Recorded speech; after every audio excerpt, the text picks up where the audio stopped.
the meeting back into open session. We just left executive session. So, is there any public comment? Is that me? No, it's not you. Pipe down over there. Chairman's report. Are we going to talk about the regional forum that we went the other day? Actually, as you go through the agenda, will we be able to comments? Will I be able to? Okay, thank you. So I'll save it. Okay. So we went to the regional finance, and four of us went, and Pam went to the regional finance meeting in Byfield. And it was pretty interesting. There were some folks there from Hamilton Wenham, Rowley, pretty much the North Shore area.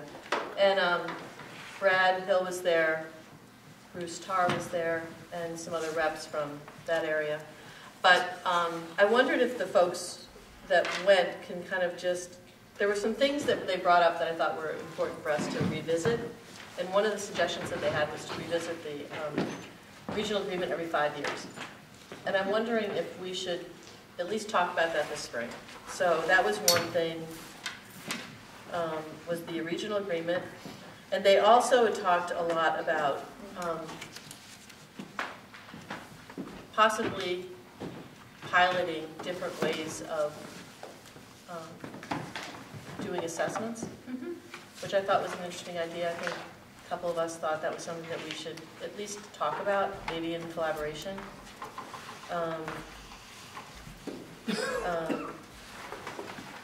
So they were talking about other states who do assessment within their regional agreements differently, and also with the structure of the towns. So ours run through the towns.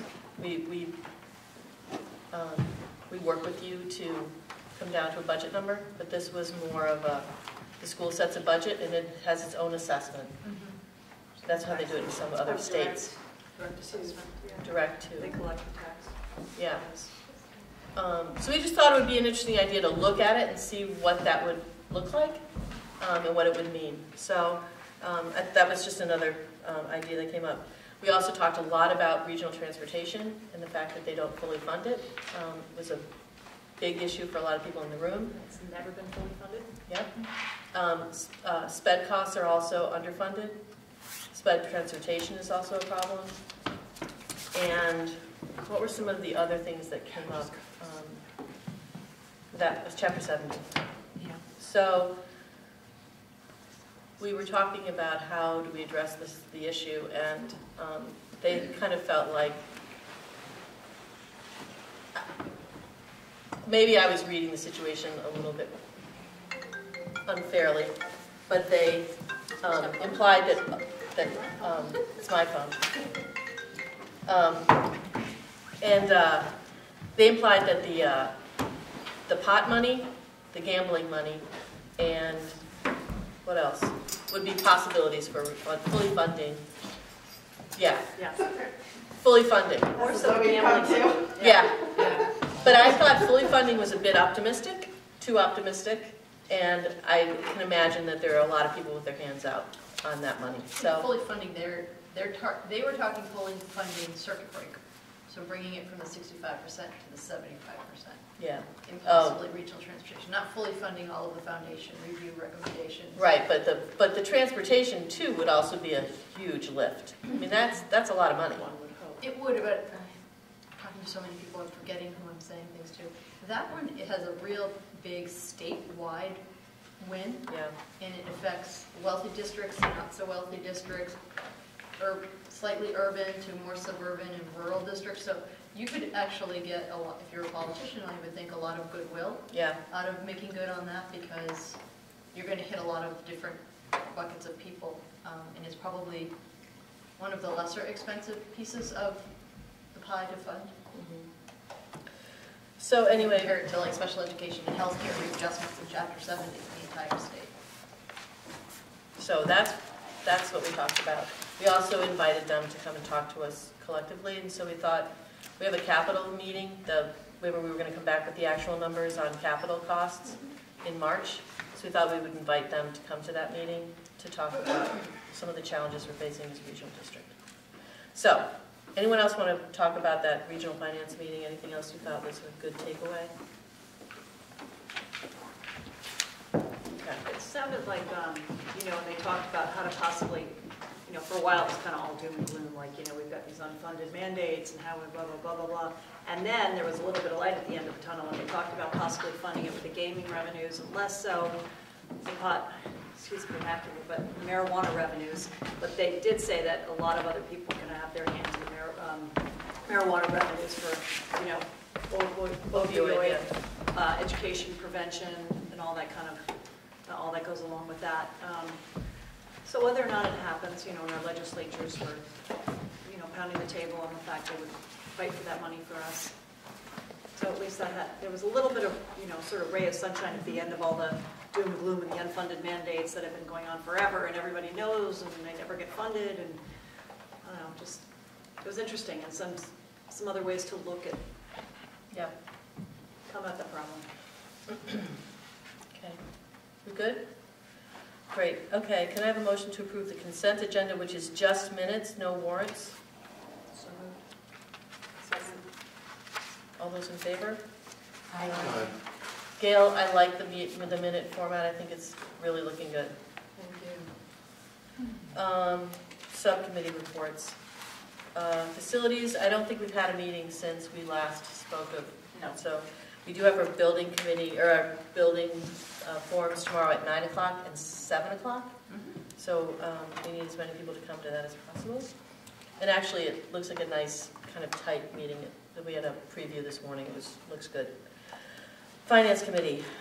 Shannon, do you want to? Yeah, we talked about the event we attended last Thursday. We also had a collaboration meeting this morning where we talked about, it was this morning, but I almost don't remember where we were. We touched briefly on the budget, gave them a quick budget update. Apparently we're going to have some attendees from Manchester FinCom here tonight as well. I would imagine they think it's 7. We talked about the building project, kind of gave them an overview of the 4 scenarios for schemes that we're looking at. And that was kind of it. I mean, we really just sort of talked about big picture numbers on the budget. 3.2 spending growth comes to 3.3 apportionment, which means 3.65 to Manchester, 2.65 to Essex. That's a little bit up in Manchester, probably a little bit down in Essex. And the interesting thing is, Avi noted, I think many interesting things in that meeting, but the one thing that was that struck me was the enrollment is trending a little bit higher in Essex than it is in Manchester for the first time in a long time. That made everybody in Manchester very happy at the FinCom meeting. So nothing really new. It's all budget, and more budget. Did I miss anything, Annie? Okay, communications policy. I don't think we've met since our last meeting. Right. And negotiations. That was a great article, by the way. Thank you. Oh, Thank you. yeah, Very that collective was effort. great. Thank you for Pam for consolidating all I've the heard several edits. times. Team effort. So negotiations, you guys want to tell us what's happening there? Sure, we had a all-day meeting with Mita to get trained all together in interest-based bargaining. We thought it was a day that went well. We are waiting to hear if they indeed want to go forward with IBB as a negotiation technique for the contract, and we are hoping that they do. And we would like to do something a little bit different this time, which is use facilitator if we go forward with that type of bargaining, because we think that will help keep us more efficient. But I thought it was a really good day.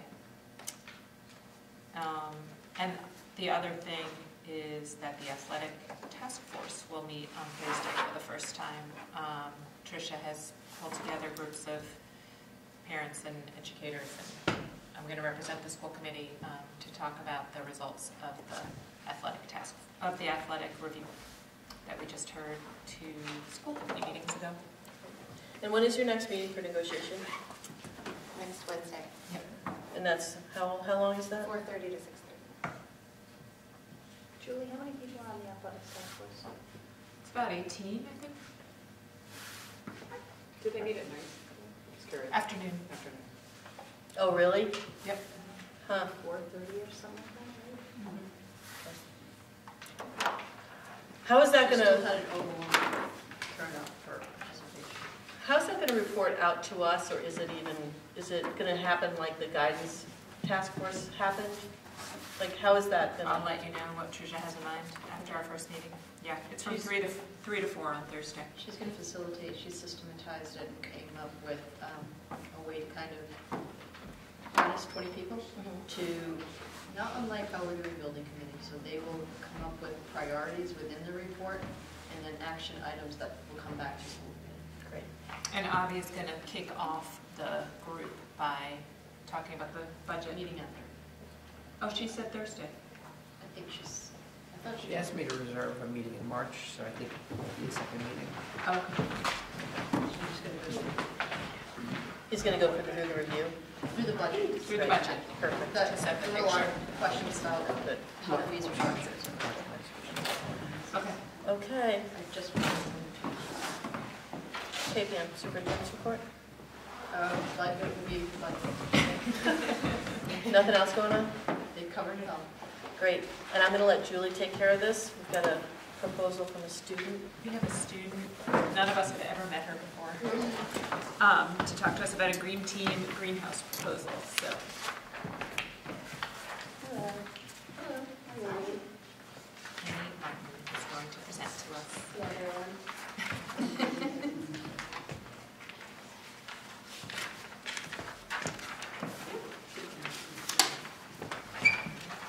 Thank you. I did my homework right, you should have those right up in your packet.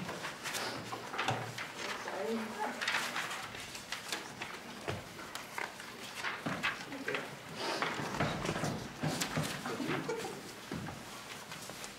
Should have done them all at once. I go back around. You could just give one the whole pack and have them. We can pass it More down. fun. Just getting Scott to do it. Take your time. As much as you want. Don't listen to you.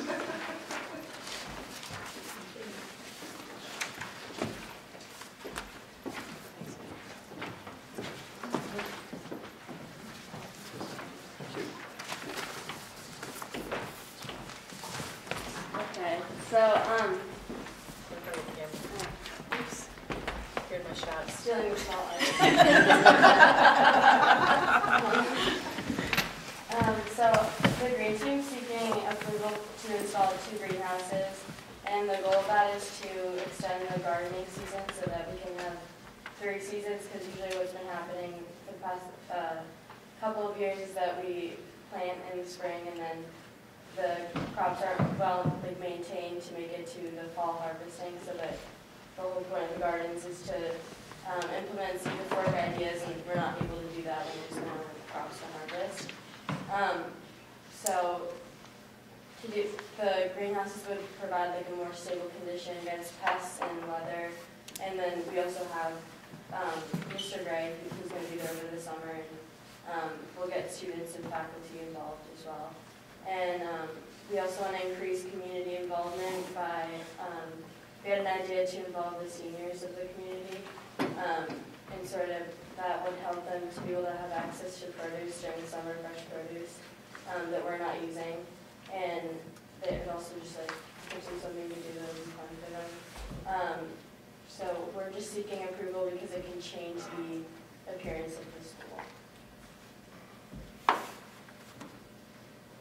Do you have any information about cost? Oh, yeah. Each greenhouse is about $4,000, and we are getting funding from private organizations, so I'm writing grants, and I'm also writing a donation request to the company that the greenhouses are from. So once we get approval on everything, I can send those in. Hey, would you respond to this? Because they've funded greenhouses in the past. Oh, I'll look into that though. Education, yes. As long as you can tie it in the curriculum, Yeah. because they have funded work on this greenhouse. I think they've also done some funding for Gardens of Memorial. Yeah, we have a lot to do with the curriculum because of sustainability courses and environment. So go on their website and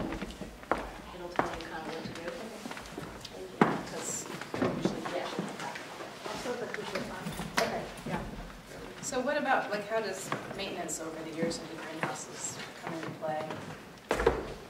We haven't had really good maintenance in the past couple of years, because it's just been like, the green team's kind of been like getting reorganized. And now we're in a position where we can sort of maintain it over the summer.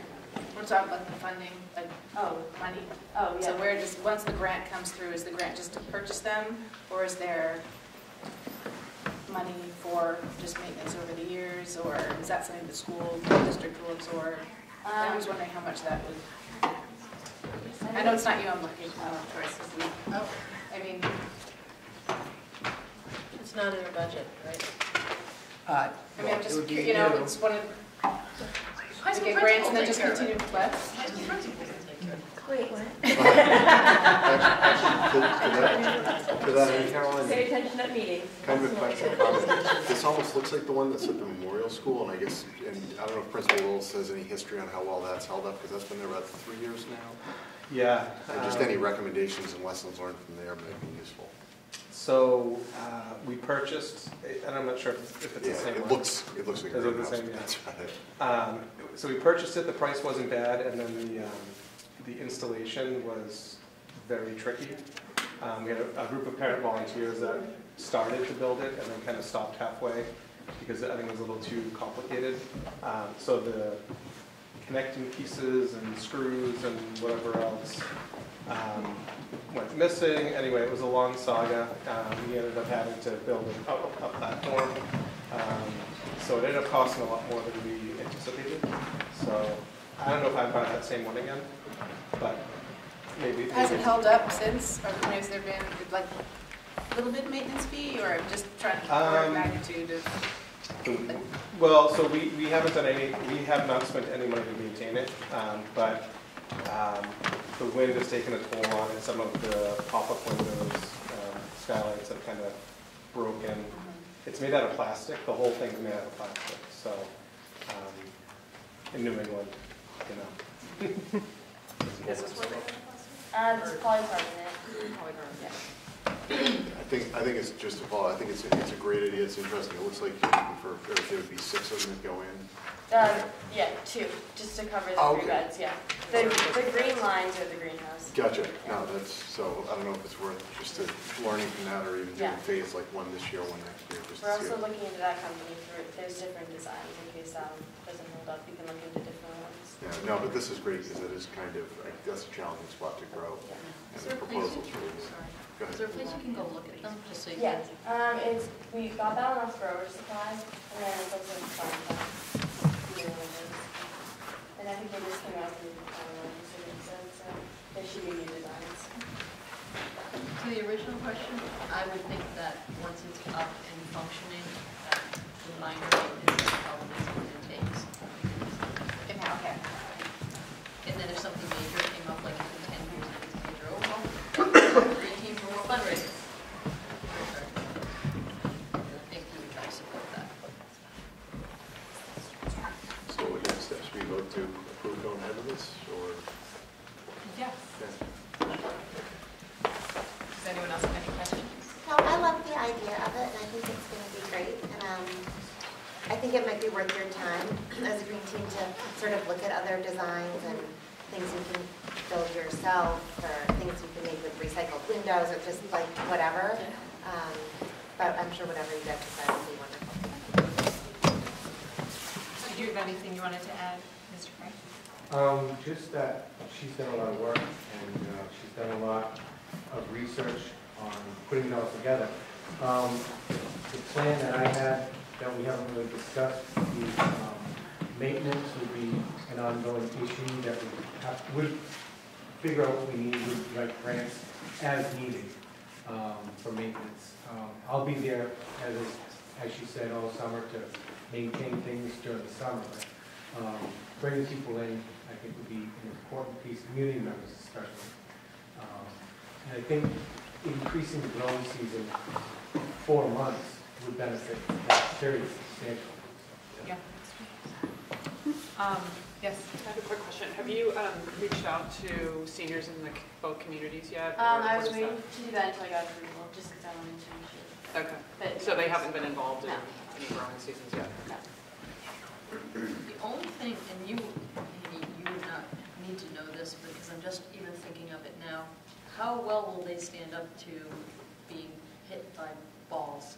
Yeah. The ones They we're will looking take a at, beating. double wall polycarbonate, they're pretty resilient. Okay. But we can look into other options and other designs to take a look at the one that's. It might be a different, Sure. different type. Just But something to it's- keep in mind. A lot of lacrosse balls, Honeycomb, it's pretty resilient. a lot of footballs, a lot of lacrosse Oh, balls. yeah. This can be scary over there. Is there not a net along the edge of the field? There is. There is, but still. Still. Well, you get, do the uprights and, Gotcha. yeah, it may make sense to put it off from the center of the end zone, away from the uprights. I know they hit our roof a lot. Can I have a motion to approve the request for two greenhouses for the green team? I'll move that. Second. All in favor? Aye. Aye. All opposed? Any abstain? I'll abstain. Thank you. Your motion is approved.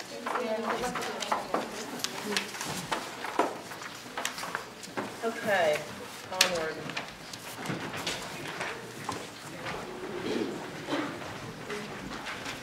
Thank you. Okay, let's talk about the budget.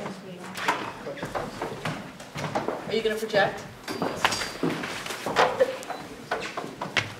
So just to kind of frame the conversation, we've been talking about budget since December, meeting with the finance committees and the boards of selectmen from both towns. Our budget goal is to stay within the levy limit. We understand that we're going to be asking folks to fund a school in the fall, so we want to be mindful of the dollars that are available to us in the two towns. So that's kind of the confines of our conversation. And so we're going to talk to Pam and Avi about where we are. We had a significant increase in health insurance last year and this, so we're trying to make up that gap this year. So it was a $900,000 gap, and we're going to talk about how we got there and what we're going to do this spring. Okay? So we're going to hold questions till the end of the presentation, and then we'll talk to you folks about your thoughts. Okay? So Annie, you just gave a pretty good overview of our school committee goals. Well, actually gave an overview of the next set of goals, which are the goals for the year. Those are just for reference what we're working on as an entire group throughout this 2018-2019 year. If we get to the budget goals, they're standard state for us, and what we're going to do in the beginning is just, I know some people have heard it before, some haven't. So we're going to give you a brief overview of the budget. So we're going to work it in three parts. We'll do an overview, then we'll look at some of the gap closing measures of phase one, and then we're going to talk about phase two. Typically, we do our budget between December and February and close it all out and have it signed, sealed, and delivered.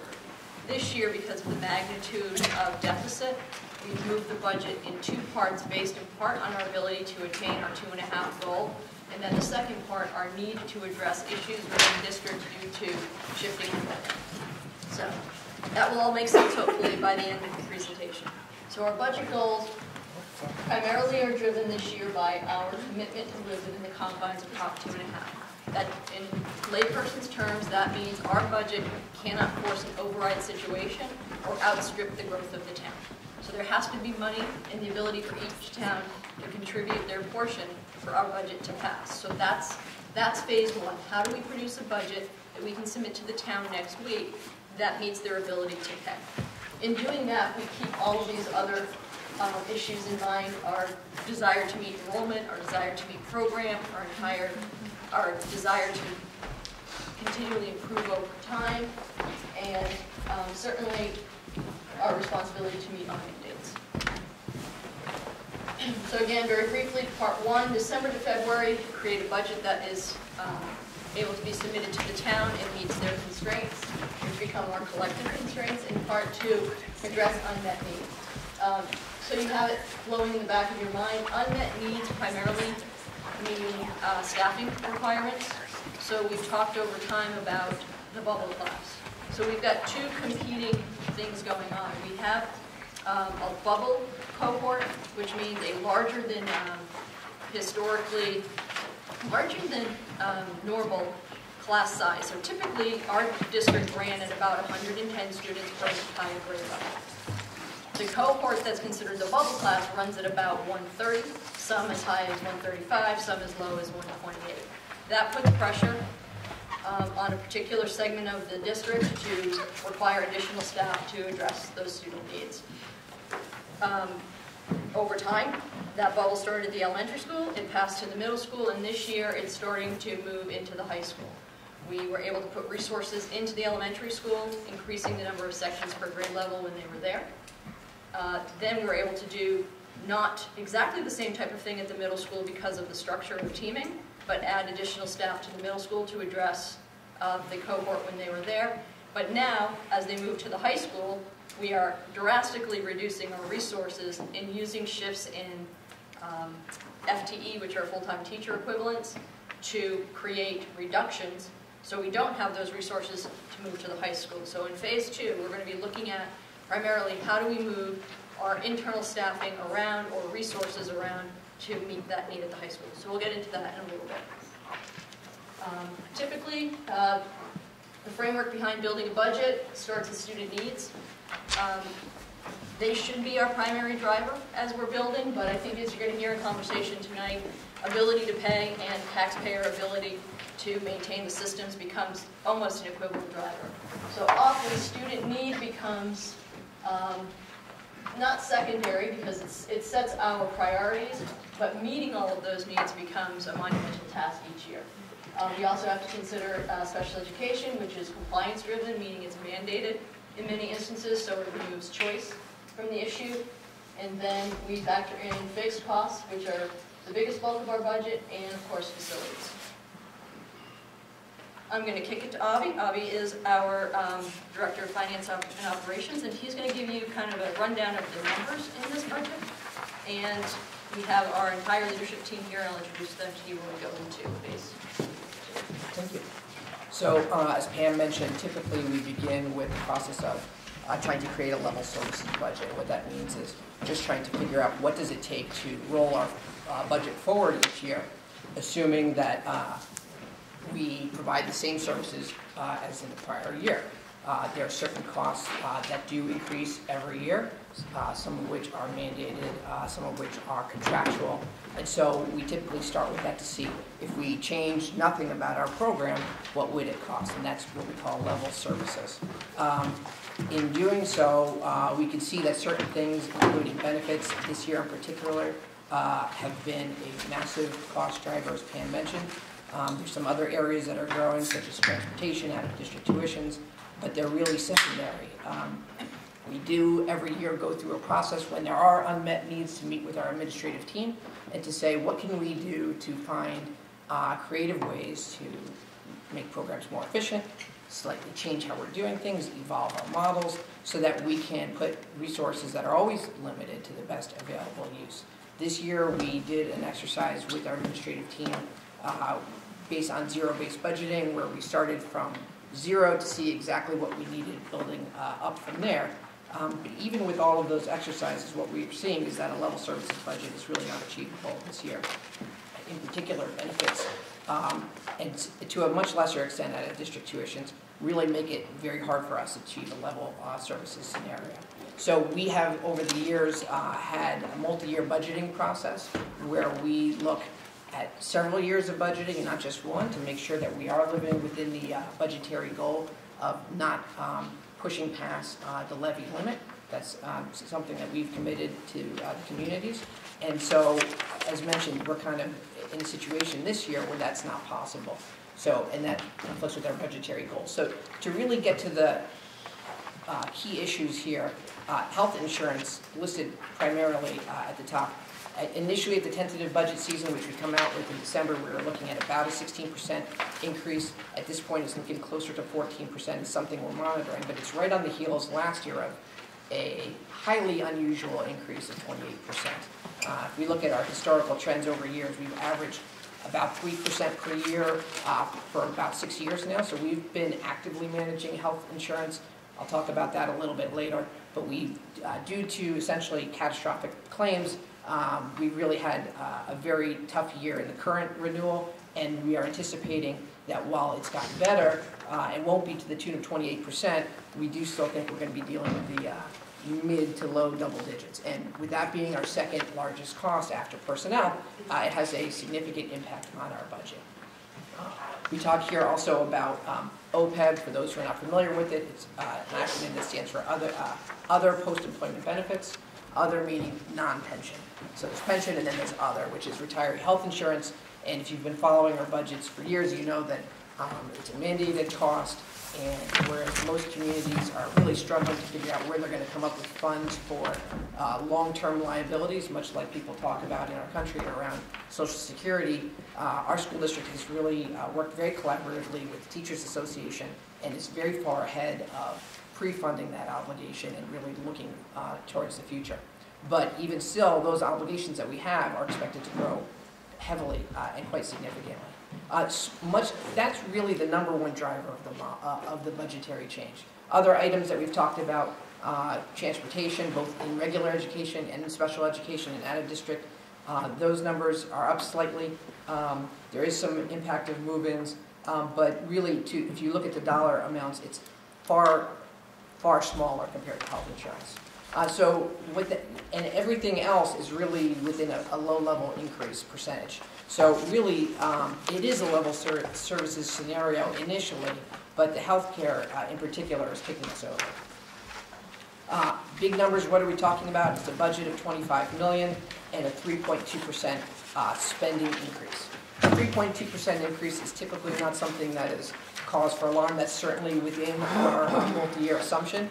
But to get there, it included, first of all, a large amount of cuts to level services via staffing and attrition, known retirements, as well as the $550,000 of additional cuts in services. In prior years, what we have tried to do is to find efficiencies to fund unmet needs and to reinvest in areas of growth. As Pam talked about with the enrollment bubbles, we tried to put the resources to the areas in the school district where we're seeing that growth happen. But now, in this case, we're really talking about cuts and reductions that take us below level services scenario. Separate of how much we spend is how much it costs to the taxpayer. Our spending over here, if you can imagine, it has to be met in a balanced budget scenario with equal revenue. Our non-town revenue is much smaller percentage of the total and is growing below 3.2%, around 2.4%. And that's aid we get from the Chapter 70 program, a little bit from the regional transportation state aid that we get for being a regional school district. And so because that's growing at only 2.4%, the town assessment ends up being a little higher than our spending rate at 3.29. That number, though, was set really from the outset because our goal, again, is to provide an increase to the taxpayers that is within our multi-year goals and does not impact, on the town's ability to fund without needing an override or any type of revenue correction.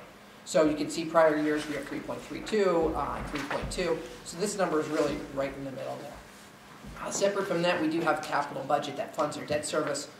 The only debt we have incurred is every time we build a new building, and we've only really built one, which is the middle high school. So we're paying that debt. We just refinanced it actually and saved about $1.7 million, which is a great success due in part to good timing in the market and a very good credit rating. That budget is going to be going down 2.2%. So we talked about phase one being meeting our obligation to the towns and staying within the levy limit. So check, we've done that. The question is, how does it impact us? So I know it's very hard to read, but this will give you a sense of how we have been able to close that $950,000 gap in phase one. And it's mostly in 4 different buckets. We have reduction through attrition. So that's a vague term that basically means anybody who retires or resigns, those positions will not be replaced. Okay, so we will have to make internal moves to cover services that are lost or go without services for those people who will be moving on. We do that to minimize impact on existing staff so that we try to keep as many people in full-time positions employed going forward. So this is a way that we can reduce the headcount, which impacts the largest piece of the budget, by reducing staff without laying people off. So we project that we're going to find about $350,000 in savings there. Then from December to now, we've gone through and we've adjusted original projections. So we had an out-of-district projection for $200,000. What that is a contingency fund within the budget should we have students placed out of district in the following year. So basically, it's a way to set money aside for something we anticipate but aren't certain that will take place. Typically, we carry that right in the operating fund, and it holds a place, and if it's not used, then it either goes to reserves at the end of the year, or it goes to do prepays, or purchase materials, invest in technology, fund other projects. So what we're going to do this year, because setting aside that contingency and carrying it in the operation budget would require us to reduce teaching positions further to account for that, we are going to do an earmark of existing reserve funds to cover any out-of-district placements that come in the next year, and then make a cut commensurate. So we will not cut until an actual out-of-district placement materializes, but we will have to cut to account for that cost should it materialize. So we get a 1-year push-off to realize the cost-cutting measure. I'm happy to answer questions about that because it probably sounded very confusing. Then we just have some fine-tuning. Avi mentioned it earlier. Our original health care projection was a 16%.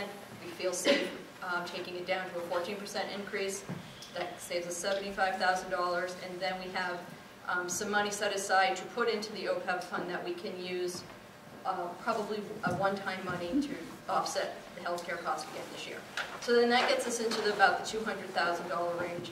And then if you can make out the numbers on the right, you're going to see that we really start getting into kind of nickel and diming things. You know, $60,000 is a considerable amount of money, so that's definitely something that helps. But by the time you get to the bottom of the list, we're shaving $4,000 and $3,000 increments off of line items to try to close the gap. So this bucket is service fees and revenue. So we're going to pass some costs on to parents, unfortunately. So something like the high school student activity cut. We're going to have to reduce the general fund allotment to high school student activities, which is going to pass on to the parent additional costs for travel for different clubs and activities that kids might belong to. We're getting, we are cutting in half our summer overtime allocation, and that hits departments such as maintenance, guidance, possibly special education, other than the mandated programs. Things that we do in the summer to either provide enhanced programming for students, so things like boot camp, which is a prep program for kids getting ready to do college applications. It will limit guidance hours at the high school, and we're going to have to pick only priority projects for summer maintenance for things like painting and small construction projects that we typically do. So again, I don't find that to be sustainable, but it's something we're going to do to deal with the short-term issue. We're going to implement a hiring cap. We'll be eliminating the late bus. We will be looking at eliminating the bus run that's associated with an early release Wednesday for kindergarten, so kindergarten will go a full day. We're going to reduce small cap allocation to curriculum.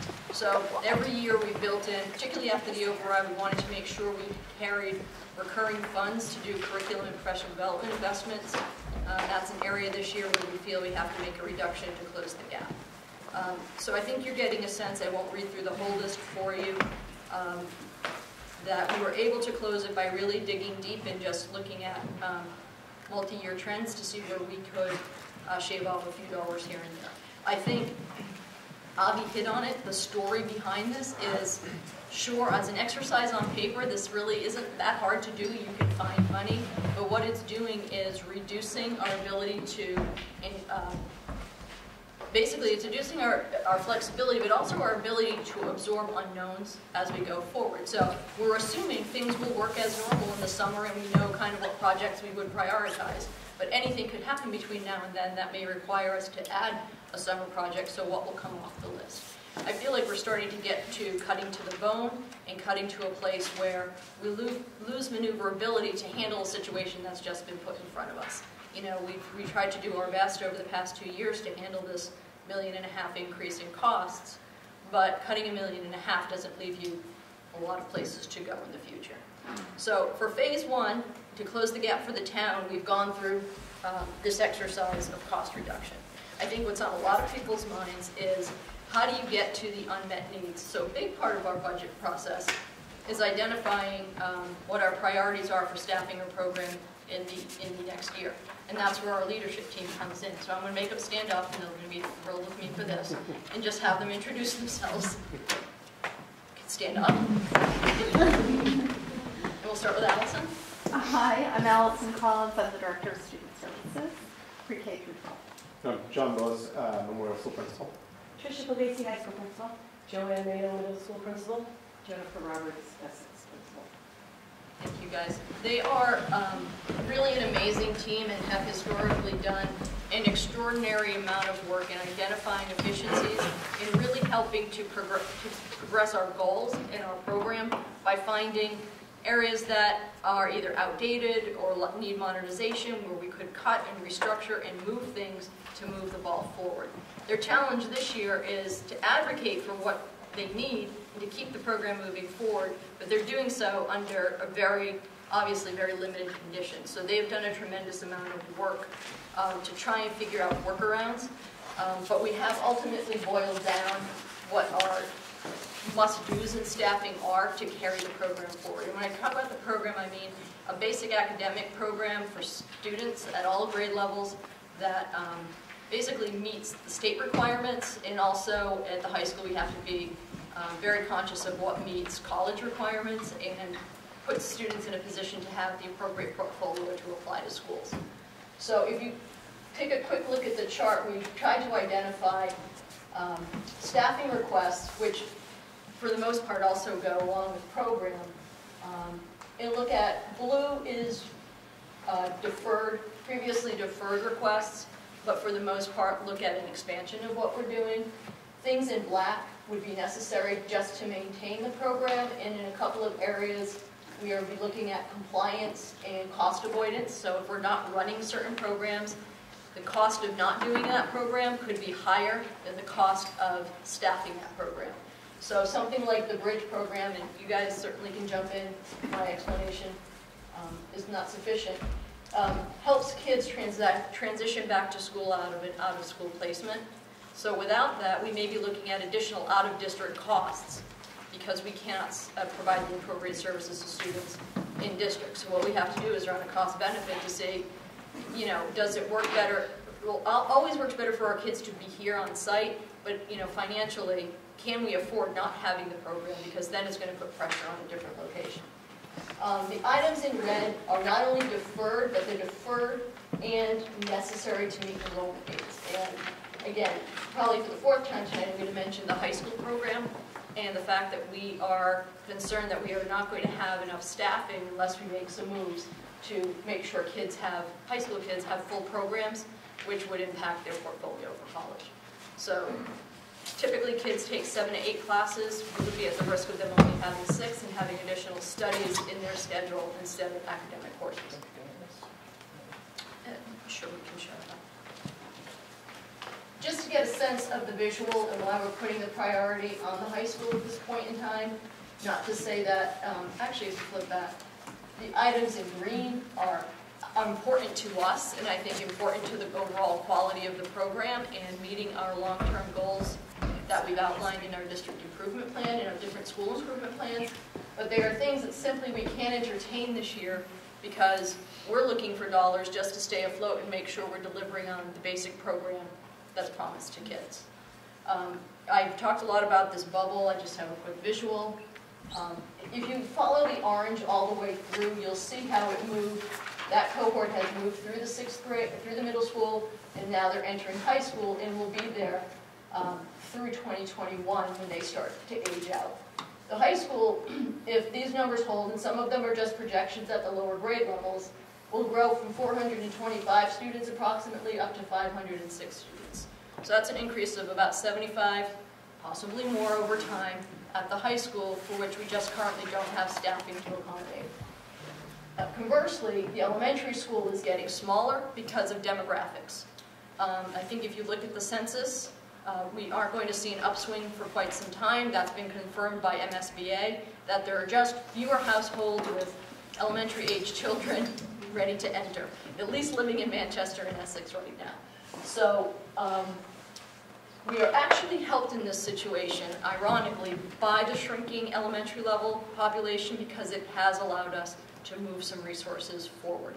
The problem is we've had to do so much gap closing that the tools that we would use to get more things on the list to build and support the program are really going to just close the gap and make sure that we can come in at 3.2. So I think that's enough of my speechifying. I'm going to probably not go through some of these slides in detail because these, but I will give you a quick overview to what they are. There's some available in the handouts, and following our budget presentations, this is some information from our tentative budget season. Some of these numbers are going to start to update as we continue to go through phase 2, as Pam talked about. But I'll hit on this slide briefly and just show you what some of the other items that we've reviewed in the past without going through them in detail, so we can move on to eventually deliberation and questions and answers. This basically is just to show you that really our budgets can be summarized into very few simple areas. There's personnel, which is about 2/3 of our budget. Insurance being the next largest part. You can see here, this is from tentative, we are still assuming a 16% increase in rate. It's a little bit higher in percentage here because we're also assuming some additional heads in the retiree pool, as we talked about, followed by maintenance, added district tuitions, and transportation, and then other. And you can see here, as we talked about, typically the personnel is where the largest percentage of cost growth is because it's our largest cost area. But the growth rate is very small after some of the reductions we've been talking about through attrition. The healthcare number here, 745,000. You can see, the order of magnitude there, and you can see how these other costs, as I mentioned, are really insignificant to the big picture compared to this number. So this just helps to put it all in perspective. Not a lot of, there's really a small number of categories, and you can really see where the budgetary pressure is coming from. These, just a visual here, and I'm going to click through these. There are some comments here about assumptions. This is in your handouts. Again, it's all consistent with the level services scenario. There's some other areas we talked about, including transportation, which has been going up. We talked about what's in the other category because people do like to know about that. Here's where we mentioned 2.4% for the non-town revenues, and we've been assuming inflationary growth of about 1.5% in the Chapter 70 program, which is the state aid program for all school districts, a little bit higher in regional transportation, and assuming currently no change for school choice. Briefly, healthcare costs, we have talked so much about it. We recently, there was an article written about some of our work. A lot of our work has been very collaborative with the Teachers Association. They've been great partners in this endeavor. We talked about how we kind of moved ahead of a lot of other communities with $1.7 million over 4 years, going into trust to pay future retiree health benefits. That all came through Teachers Association working collaboratively and agreeing to adjust program design and contribution rates and to set aside money for future obligations. In other towns and communities, that OPEB obligation is something that eventually would come to taxpayers as just an additional cost. And so the good news is that we've been ahead of the curve, part of our multi-year budgeting process, and it's been a good collaboration. But we've been going at this every year. We've had many years of very good news with health insurance. And sometimes you have years where, I hate to say it in this way, where the house wins, where the insurance companies, essentially end up paying out more than you put in, and they have to do an adjustment in rates. And so what we hear from our brokers is despite having a 3% rate of growth on average over 6 years, sometimes you have a bad year, and so that's really where we've been. And fortunately, we're seeing that trend start to switch. We also there's been a lot of outsourcing that's happened in our district with custodial staff as well as with the food service program. And in addition to having both of those programs run very effectively currently, and there's benefits from a managerial standpoint, it also does reduce the amount of obligation that we have in the healthcare arena. So these are things that we're thinking about long-term and trying to be strategic about. This is all an effort to direct as much money as possible to the classroom, which is our top priority. Yep. We talked a little bit similarly in the out-of-district area. We've been doing a lot in the area of developing in-district programs. It's much better for students to be here in their community, but we've also had significant financial savings that's come with it by avoiding sending students to more costly programs outside of the district, which we would need to do. So $1.5 million, that's an annual number of what we would be incurring if we didn't have those programs. So I think that has definitely been a win-win scenario. And these just really talk about trends, really keeping numbers in the low 3% as part of our multi-year model. That's something that we really try to do.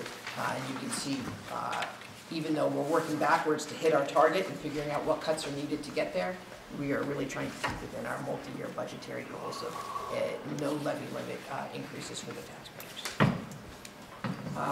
We always do bring some information about reserves. They're in your handouts. We're happy to answer them. I think in prior years, one of the benefits of doing well with health insurance has been that the reserve funds have been stable. The problem is that they're one-time funds, so you can't really use them for operating revenue. We had that problem many years ago where that was being done. It's not sustainable, and what we're seeing now is that the health insurance rates are up. We don't expect that to be a source of savings in the future. So we have been in a stable position until now, but we certainly see that being threatened with what we've been talking about. Can you go back to slide 9 before we go in? Yes. So we probably want to break the questions before we go to these facilities for kids. So we really concentrated on phase 1, but I know there are some folks here who are pretty curious about phase 2 because we've started to message to some people that things will be coming up in conversation. And phase 2 is where we're going to talk about impacts to different programs in the district. Things, elementary, foreign language is one that comes up regularly and did come up in conversation the other night as an area we have to explore. We anticipate, if you think back to the first slide, that February through March, we'll be looking at what the implications would be of doing different programmatic changes or job sharing, moving people, splitting duties, where we can pick up some shifts and moves to try to keep as many people fully employed as possible, but also cover some of the gaps that have been left with possible attrition moves. So there'll be conversations coming up about what things might start to look like next year as we go through this. Now, also on the wish list and on the we just don't know list is right now we're looking at about 2.2 FTE for the high school. There's a lot of ifs. If the healthcare number comes in 2 points lower than we anticipate, we pick up another $75,000. We're more than halfway to our goal. If regional transportation is funded at 10, 20, 30% above where it's been in the past, we pick up another $30,000. We have less to do in terms of moving the deck chairs around in the district to try to satisfy the priority needs. If they fully fund circuit breaker, if Chapter 70 comes in. So there are a lot of ifs that, because our budget season is so early, we just don't have a full lens on yet, and would be premature, similar to the conversation around creating cuts for something that you don't know is an actual need yet. I think using the next 2 months to identify, study implications, talk to people, let people come talk to us about what the implications are for some of the thinking that's going on is going to allow us to arrive at the end of March with a cleaner package of things that we have to do versus things that we're theorizing about doing. So I think those are the conversations that are going to be really important to us internally. But that's internal work because we've met our obligation to the town. So where we go from here is really a matter of leadership guidance, discussions with faculty, and guidance from the school committee on where they'd like us to go. But I make no secret, there will be some difficult decisions to make possibly, because I don't know how we're going to do everything that we need to do. And I'll be very direct on what I think priorities need to be in terms of meeting the base needs of our programs and then the next levels. So I think that's the budget in a nutshell right now, if you want to do questions from the committee. So we're going to start with the school committee questions on what you've seen tonight? So, Question, I'm sorry. Pam, just quickly, we keep talking about recover the obligation to the towns. So that's just this phase of the budget? Mm-hmm. The next phase is when we talk about the obligation to the children? I think we can't, I don't think this budget serves the children, period.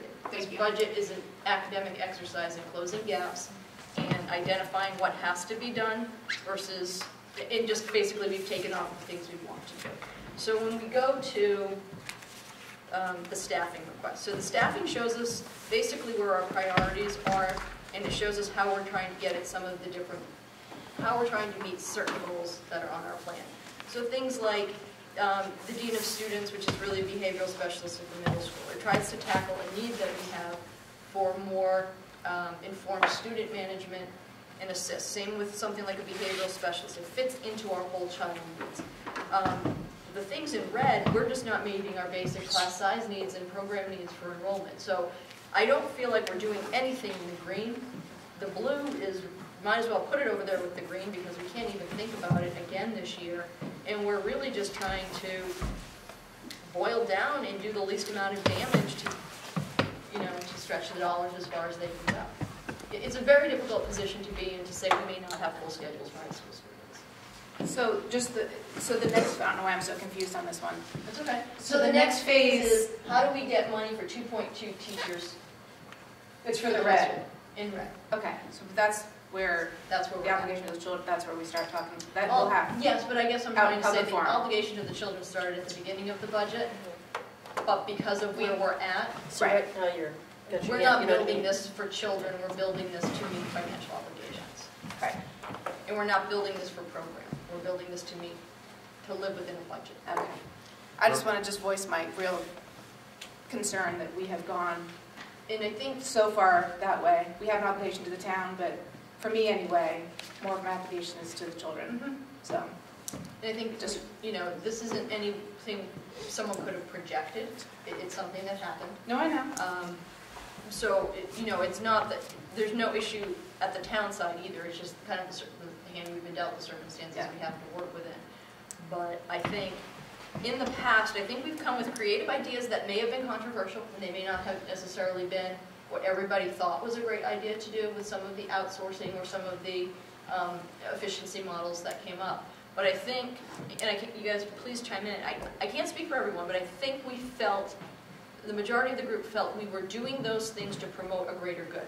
We were trying to get to more whole child initiatives, or we were trying to change a method that we assessed to be outdated in terms of comparables with other districts. So they may have been difficult decisions, but they were decisions made to advance our overall goals.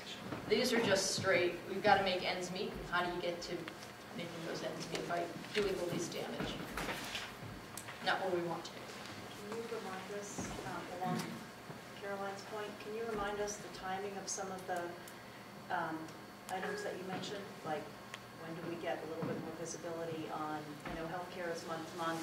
What about transportation? What about Chapter 70? When do we get the better visibility on that? Can you remind us? It could be as late as July for the state numbers, but I think as time goes on and each house puts out their version, we'll get a sense of where the median might be. Healthcare, you need to know by when. Open enrollment is April 15th, so we need to back up from there. So we should know pretty soon where we're going to land. It is a month-to-month scenario as we continue to just look at how our portfolio is performing. And looking backwards, we started to see the first of this sort of larger healthcare issue after the budget closed last year, right? It began in December as, a year ago December, not the most recent December, as a little bit worse, and then a little bit worse, and then noticeably worse. And really, as we went through every month, a year ago, it just kept getting more and more serious, and so it did not, it got worse after the budget was closed, that is true, because we ended up, I think, at the budget season with a number in the, I think, low double digits before we got all the way up to the 28%. We had to close a gap after we closed the budget. Now, because you can see we've reduced the number from 16 to 14 this year, we're starting to see that turn, but it's, you know, I'd much rather be in a situation where that was bringing us to industry-wide trend, which is closer to 8 to 9%. So we're still not out of the woods all the way yet.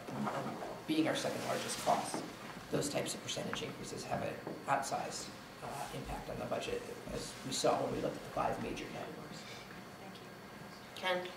Two basic questions. One, Pam, the 2.2 full-time equivalents at the high school that you're saying have kind of gone below the minimum, what roughly is that a dollar cost? 200,000? 150? Or 50,000?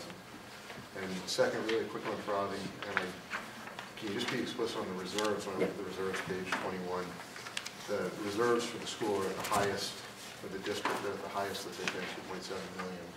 And there's the, short-term spending, the health care is a blip. Are there reasons, what would the negatives be other than the short-term uses of drawing down reserves? Did the reserves factor at all into the rates we get for when we do capital projects?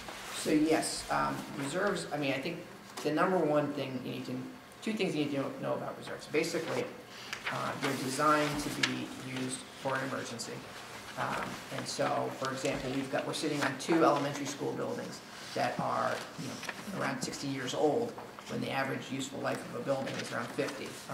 We know the Memorial School building is in a process where we're evaluating what that building's like, but shovel's not going to ground just yet. We haven't asked the taxpayers to approve a project, and we know we've got a roof over there that is past its useful life. Last year we had a boiler just go, despite putting it, you know, money into it and trying to string it along for many years. This building is not in the pipeline with MSBA. It's in better condition, but it's an old building as well. So that's the number one area. We had a situation a couple of years ago, for example, where a water service line to the Memorial School burst. That was $350,000. So those numbers can go pretty quickly. And when you look at the Habib report assessment of some of the facilities, I would call them liabilities, essentially, that we have, those reserves are really important. So it's important to have them there for when we need them. Second, from a credit rating standpoint, we do have a strong credit rating because we have been trying to be, I would say, balancing the needs of a high-performing system with generous support from the community, with being fiscally responsible. And I think in the past 7 or 8 years, we've had very low spending growth rates where we tried to really focus on level services. And as Pam said, if we had ways of redoing things, it would be to grow the program without just layering on cost.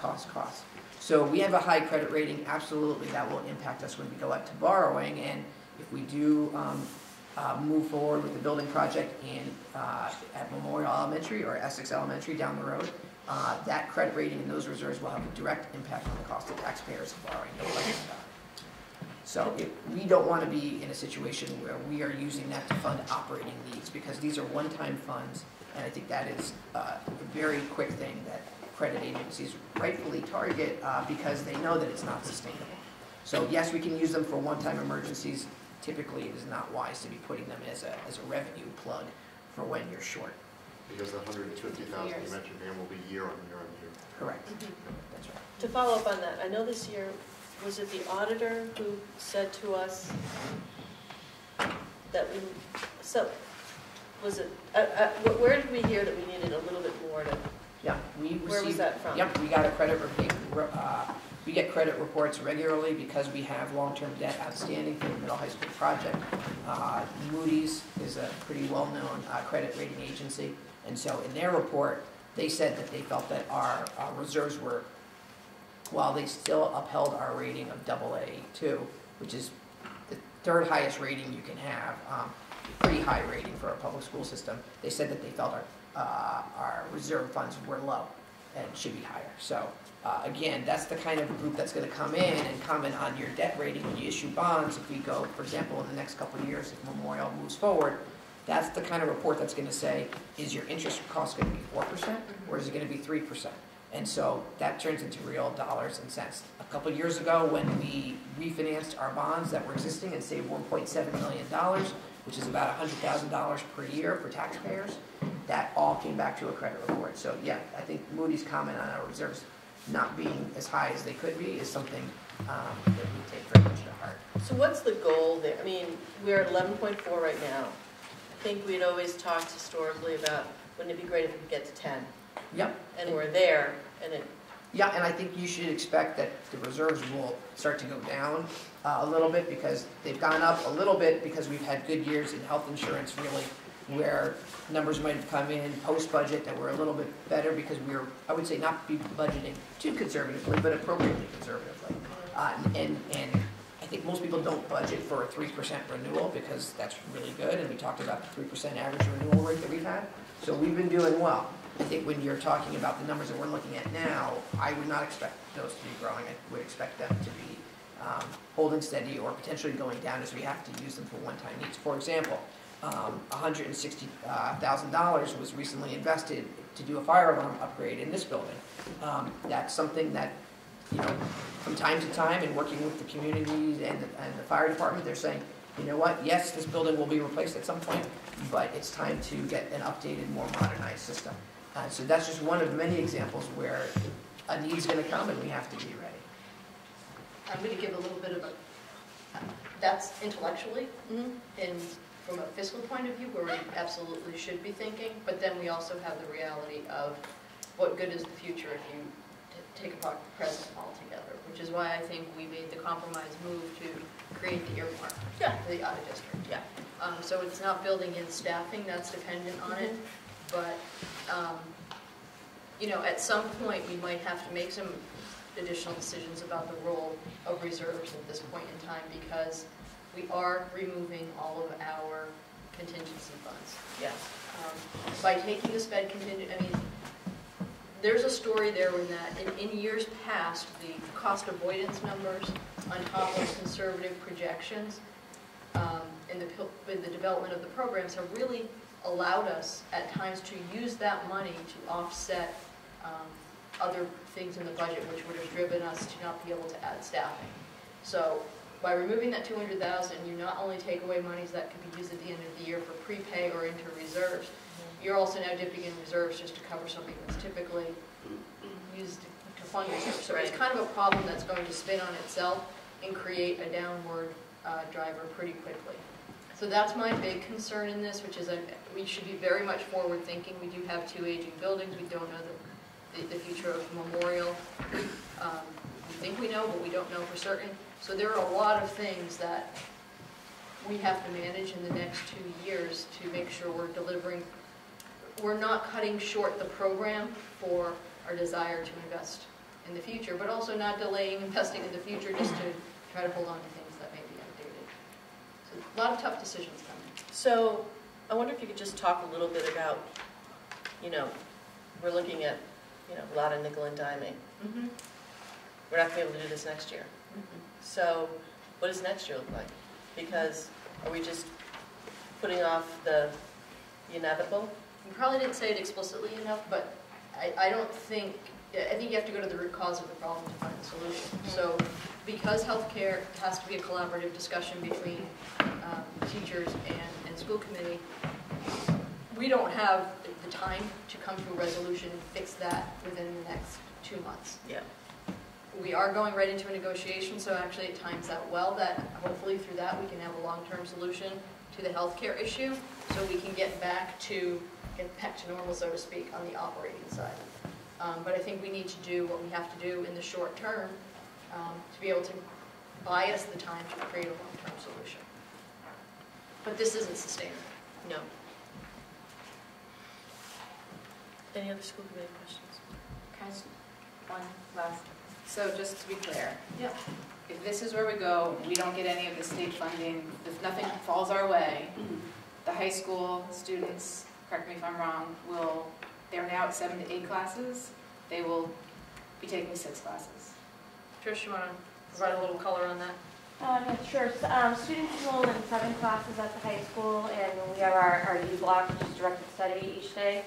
And currently this year we're running some elective classes as high as 31. We have a ceramics class running at 31 students, just to be able to accommodate the needs of kids. As much as we try to max out the numbers in our electives, scheduling is tight at the high school. So we could be in a position where students would need to take an extra study hall on top of their U block, which actually would not have us be meeting the requirements of 990 hours of direct instructional time in school. So what happens then if we, like, who comes and Rod gets it? compliance. And sort of like a district like ours, that's kind of unheard of. Yes.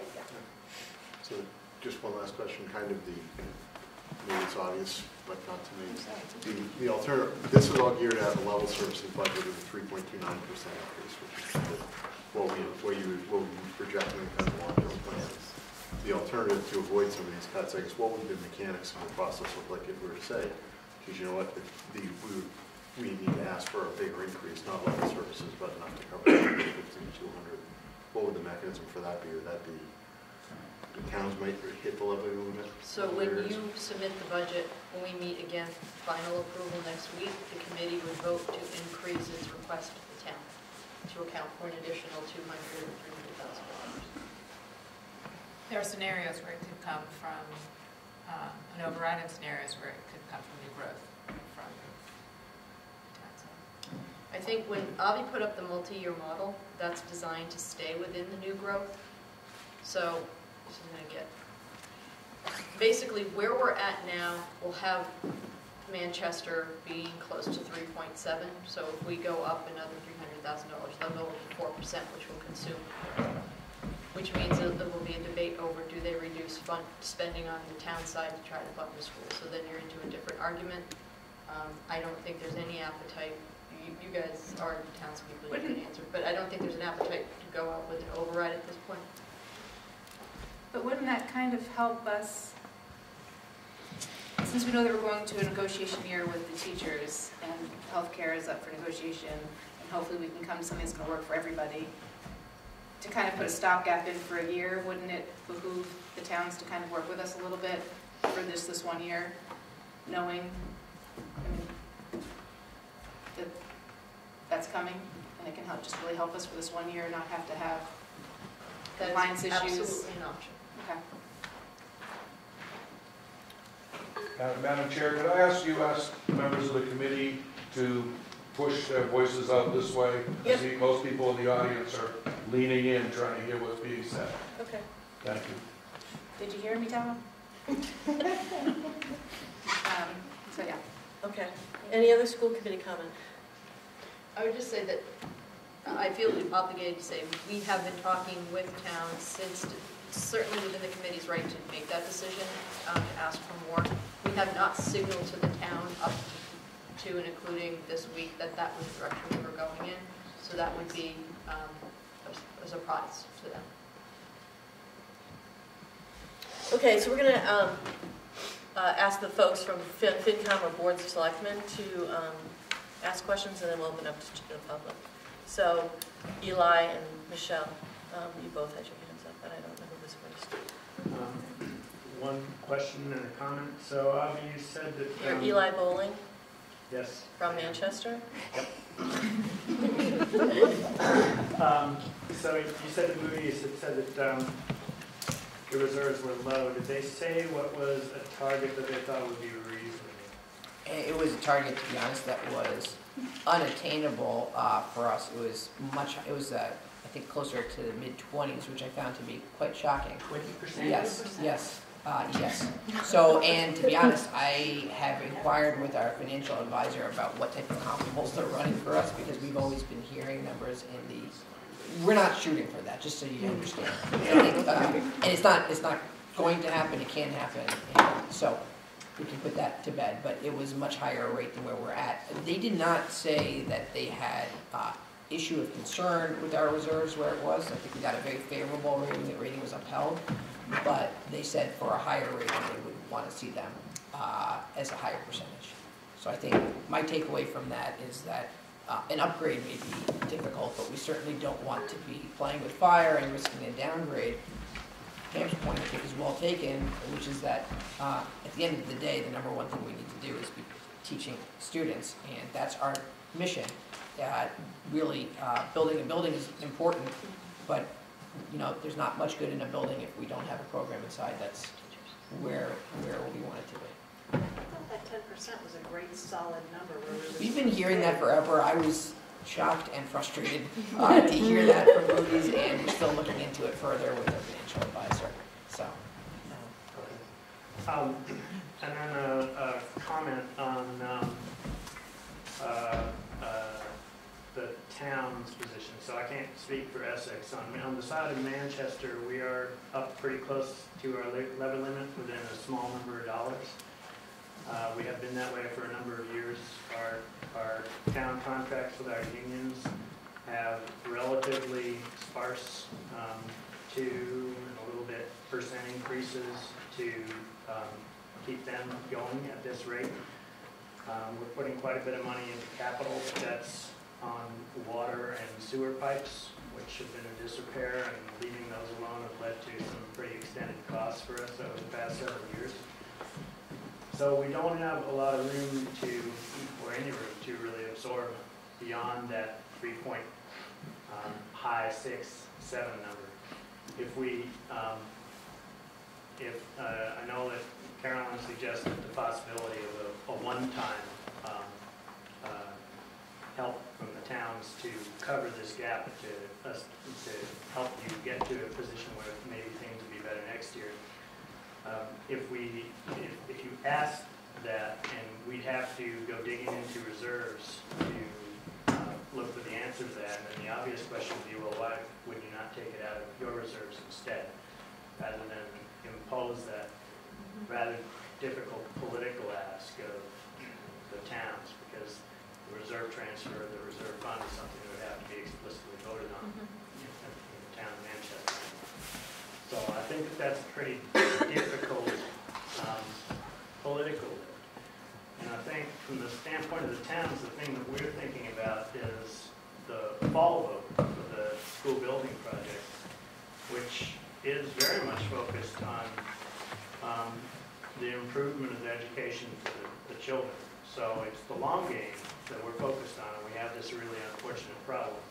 I don't want to paint the town as uncaring, but I think it would be a very difficult ask if you came and asked us to go over the 3.7 number to patch this hole right now. It might be different if we weren't looking at a school building project in this range, but come February, when we get the basic numbers for the school, we're going to have to start going out and starting the political work for the school building project. And September is when Manchester is going to have a vote on that. So we have a lot of intervening months in which we're going to be doing outreach, some of which is going to fall before the town meeting when we would have a vote on the school budget. So it's a hard problem on our side too. Thank you. Michelle? So Michelle Dyer from Essex. Michelle Dyer, Chair of Finance Committee for Essex. Couple clarifying questions first. So the projected retirement position, that was 354, about how many heads is that? 3 teachers, 6 TAs. Okay. So you're already down 9 people before you even get to the other 6. Okay. Question on related to the bubble. So if we are looking at the bubble, this is a perfect slide, if we're looking at the bubble going through, Yep. Can we potentially look at an adjustment down on some of these FTEs? Just as level set by the time we're there because of enrollment trends downward again in about, by 2021 to 2022? Yes. Okay. As long as, So it would be, as long as it doesn't, a new wave does not come. And I think the prediction is that school, that new wave may come. But yeah, and I think that's what we've been doing throughout, which is trying to roll off where we can. And in all honesty, we've tried to use the decline in enrollment to fund the historically unmet requests from principals for investment in the program, things like the math specialists that we wanted to add to both elementaries. We just never get to a point where there isn't it's high priority, but the program has to come first. So we've always had to make choices about doing other things first. So I think what this does from a developing the district perspective, it puts us years behind in meeting our goals for where we want to be. And then,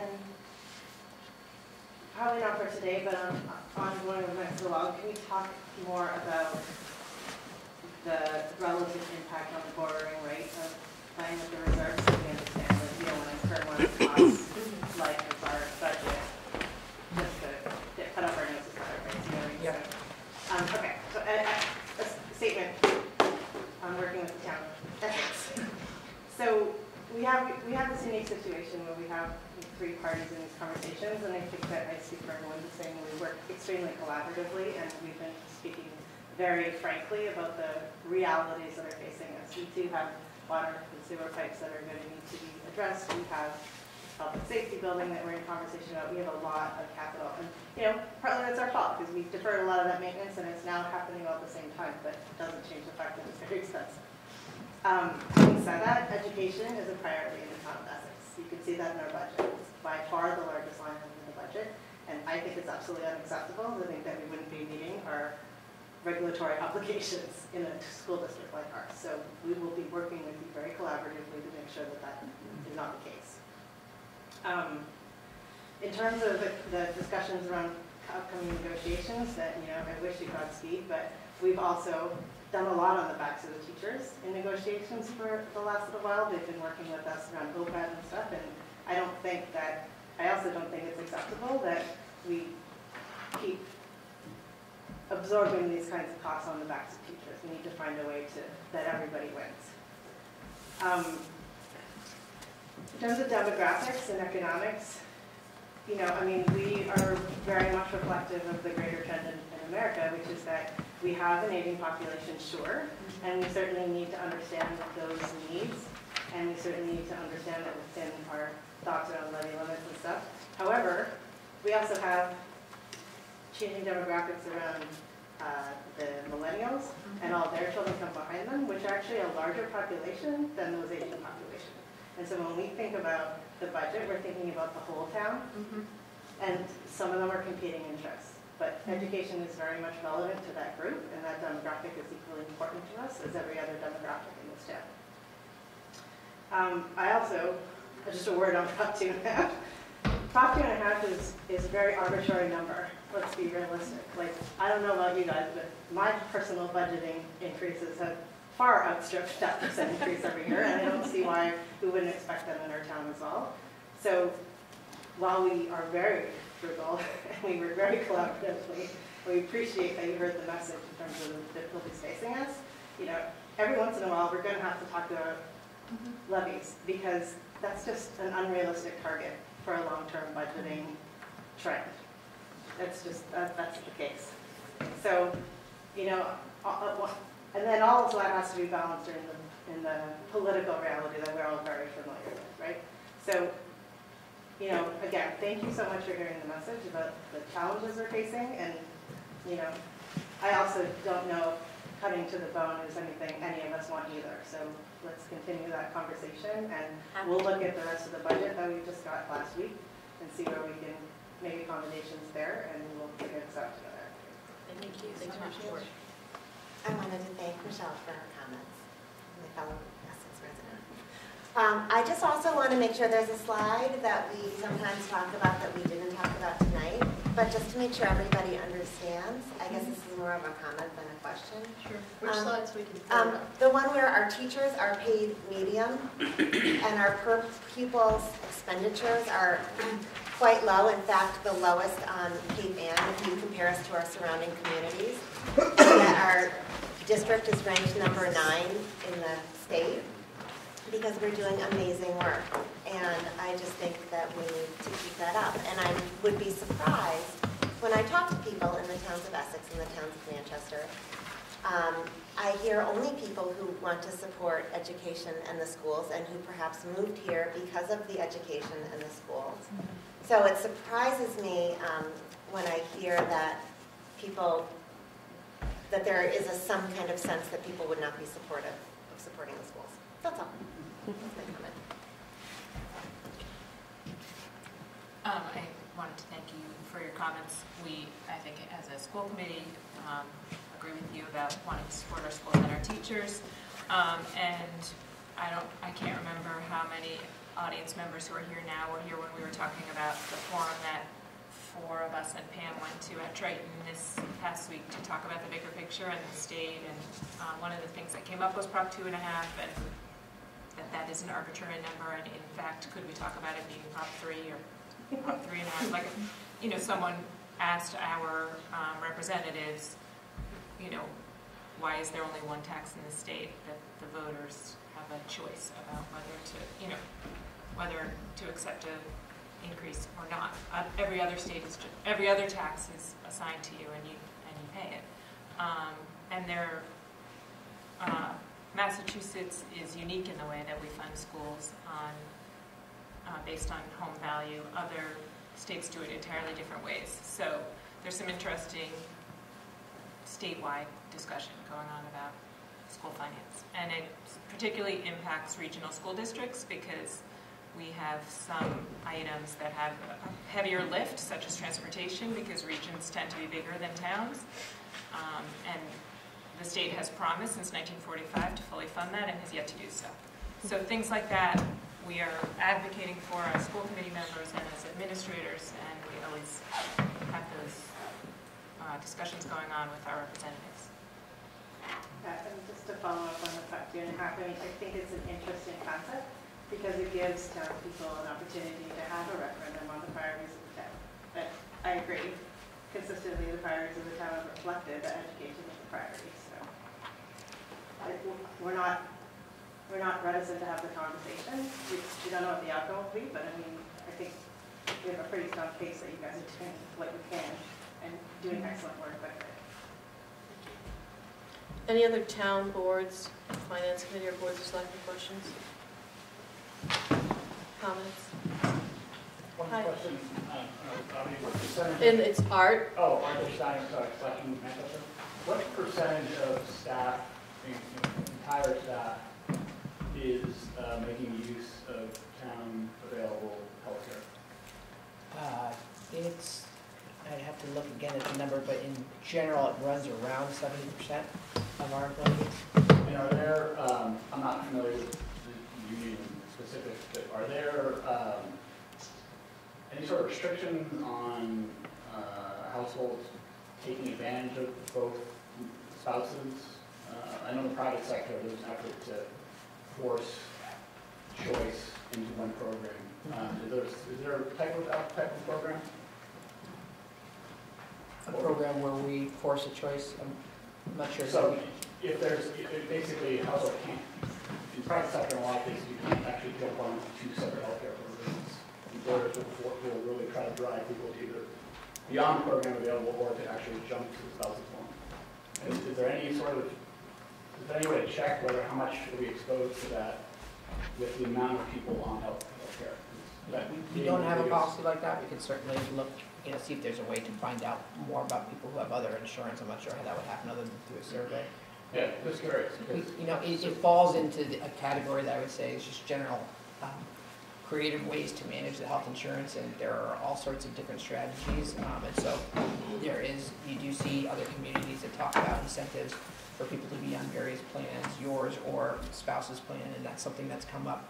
We've looked at that. I think sometimes that can be a double-edged sword where you create an incentive for people to get a payment that they're not receiving currently, and you run the risk of the 30% who aren't receiving the benefits suddenly making use of that benefit. But certainly it is something that we look at and we'll continue to do so. Yes, just interested in the drivers and what can we do with that. Yep. Because if we're paying when someone's already had the opportunity to take healthcare somewhere else, should we be continuing to fund that if our costs are as high as they are in other communities? But how would that work? Any changes in health, it's just worth saying, so all of the design of healthcare plan, cost share, has to be a mutually agreed upon decision by both management and the Teachers Association. So it's a collaborative exercise. So we put out all kinds of scenarios to see what works best for both sides to achieve our outcomes. The school committee does not have the option really to make any unilateral changes. So it has to be mutually beneficial. So that's why it's probably going to be a 6-month process before we resolve any of the healthcare structure changes. But that's certainly something we can put on the table for discussion to see if it's something that they can find a way that it may work for some of their members and may be an option that they want to explore. Or at least in the short term, find out the exposure. Yeah. If there's a way through voluntary information sharing, something like how much is their potential exposure to that. Mm-hmm. That's something we can look into. And I think the other thing is, at the margin, you do have some natural selection that occurs, which is that when your program gets more expensive, in the past, we have seen people start to look at spouses programs as well. So that is something that can have a little bit of a bringing you back to the median type of effect, which could be beneficial. But thank you for the suggestion. Can I ask, so both partners are working.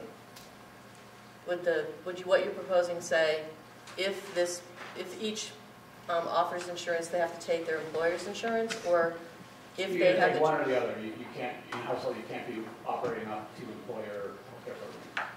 Yeah. So you're either completely on Manchester's, Yep. or Manchester you're completely Essex, on yep. the spouse's plan, but you can't be on both. Okay. I don't have, I'm going to go out there with a prediction. I think that would end up costing us more money than saving us more money, because the less expensive program is the single plan, so it's to our benefit if spouses are splitting and taking single plans in each of their. Well, it just really depends on Through the each of their- quality of the program available to spouse. So if Manchester's better, then everyone's going to jump to yours. If yours isn't, people are going to jump to theirs. Yep. So depending on Yes. comparison of how your program stacks up to Yeah, employers of your. there are a lot of good ideas, so we'll definitely look into that. I think the other thing that we do see is that for folks who have a spouse in a corporate environment, corporate benefit rates tend to be different than they do here in the public sector. We are in an employment pool that's trying to hire people who are looking at other school systems, and so we try to be in the realm of normal, just like we do on compensation. And so I think that would be another factor in the analysis. Okay. Want to open it up to public comment? And if you could just state your name and your town, so we know. 'Cause I don't know all of you. Does anyone have any questions or concerns, comments? Hi, Stacy from Essex. Stacy Capitasto. Oh, so good. I have 2 questions, and the first one's quick and easy. I think you can probably answer quick. Is I'm just curious, what is the annual expense for the loan for the building, the middle school, high school building, and what year is it up? What year is it paid off? Yeah, we pay about $2.1 million per year is our capital budget, which gets split between the 2 towns. Okay. And we have debt that is the 3 different ages, the longest of which was 30 from when it was issued, so around 2033-ish, right around then. So we'll be paying it for. Before. I think it's around Yes. 2025, there's a little drop off, and then another one around 2025. Yep. So there's It does. there's several different loans that cover it. Is that Yes, it has been split into 3 different issues, and within the issues there are there's mini bonds that are part of that, and the way the debt was structured in cooperation with the finance committees at the time from the 2 towns was to be declining over time. So that number does go down. This year's going down about 2%, and it's gone down about 2% per year. There is a time, as Michelle was saying, where the shortest issue, we didn't issue one 10-year bond for the small amount of $2 million that was left over at the very end, and that will roll off, I think, around 2022, 24, right around that time frame, and then not for a couple more years to get anything other than the 2% reduction. Okay. We refinanced most of that, the long term, and the bigger portions of that. That was a year ago, About 2 year years and a half ago. ago. Yep. And we saved $1.7 million, about $100,000 a year. My second question is about don't really need glasses yet, I swear. Slide number 19, the out-of-district budget.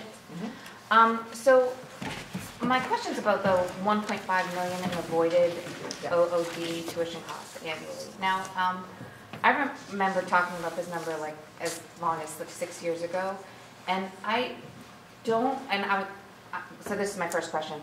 How has that number changed, and has that decreased or increased annually in the last, like, say, 5 years? It's grown. We were around 650,000. So that 1.5 million in avoided out-of-district costs is just your estimate of the services that you're now providing with the new swing and sail and Earl programs, and that you're meeting needs of kids who theoretically could be out of district, but we haven't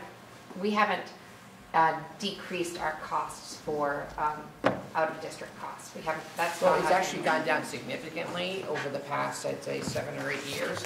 Some years it goes up, some years it goes down in recent years. But I think if you look at the high water mark of only maybe 7 or 8 years ago, back before we had these programs, it was significantly higher. What was? Yeah, probably 50% higher than what it is, and 50% on a very large number. So these programs have well, right now it's like around 800 annually. That's the part that falls within the with the taxpayer-funded budget. There's a small portion that gets funded through the circuit breaker program as well, which is state reimbursements for high-cost tuitions. Okay, and so that number was double the overall. It was much closer to, I think, around $1.5 million, $1.4 million at the high water mark. So again, these programs have had some impact in terms of just bringing more kids into the district and saving money there directly. And then other impact for kids who might not have been out of district ever before, who might otherwise be out of district if we didn't have those programs. So it's some is avoided costs and some is savings. And maybe some of the savings is that 5, 6 years ago, more kids didn't have that option. It may not be the exact student who's coming in, but just that as new kids come into the system, this is an option that we have. And you can see with the range of programs, they cover a lot of different needs. And I'll throw it to Allison in a second if she wants to make any further comment, because she really is the driver behind program creation and maintenance. I would say a good comparable for us, comparable in so many ways, is Hamilton-Wenham.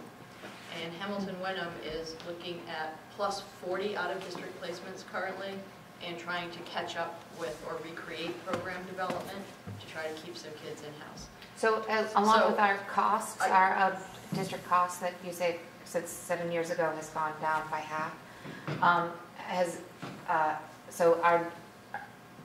is it apples to apples? Are the number of children who are being placed out of school out of our district gone down by half? Yes, it has. By half, probably. I don't know that. I'm not sure the number of that students, but it's gone down also quite a bit. Do you know like the roundabout number of students? We've been holding steady at 20, so the number hasn't grown, but it's held right around 20 students annually. It was high 20s, and now it's actually 19, 20. It fluctuates, but yes. But it's about half. It's pretty similar.